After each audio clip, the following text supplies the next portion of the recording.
17 வயசுல இருந்து 30 வயது வரைக்கும் யோசேப்போட வாழ்க்கையில புலம்பல் மட்டும்தான் இருந்துச்சு.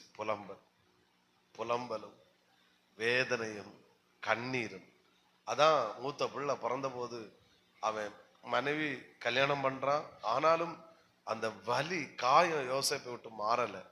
இப்ப மூத்த பிள்ளை பிறந்த போது அவன் சொல்றான், கர்த்தர் என் வருத்தம் யாவும் என்ன செய்தாரு மறக்கப்படும். என் அண்ணன்மாருங்க எனக்கு துரோகம் பண்ணினானுங்க. என் அண்ணன்மாருங்க என்னை இப்படி செஞ்சாங்க. ஒரு இடத்துல இந்த யோசேப்பை உயர்ந்த ஸ்தானத்தில் இருக்கும்போது ஆண்டவர் சொல்ல வச்சார், இவன் யோசேப்புன்னு தெரியாது, ஆனா அவனுக்கு சொல்லுவானுங்க. 42:21 யோசேப்பு கொஞ்சம் கொஞ்சம் ஹார்டு மாதிரி நடக்கிற மாதிரி நடிப்பான். அப்ப யோசேப்பு முன்ன நின்றுட்டு அண்ணன்மாருங்க இவன் தான் யோசேப்புன்னு தெரியாமலே சொல்லுவானுங்க. 21 நம்முடைய சகோதரனுக்கு நாம் செய்த துரோகம் நம்மே சுமந்தது. அடுத்த வார்த்தை கவனிங்க. அவன் நம்மை கெஞ்சி வேண்டி கொண்டான். எப்படி புரியுதா? அப்போ எகிப்துக்கு போகக்கூடாதுன்னு சொல்லி விட்டுறாதுங்க.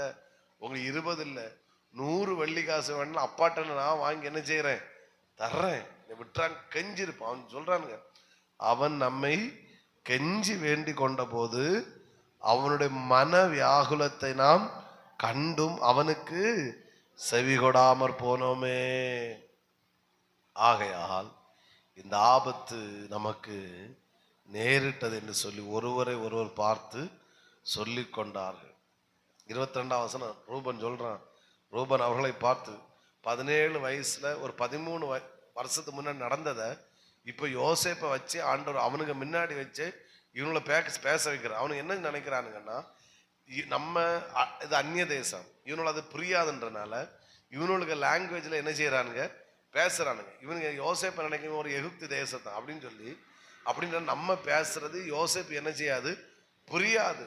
அப்படின்றனாலதான் இவனை ஓப்பன் அங்க என்ன செய்யறானுங்க அடிக்கிறானுங்க.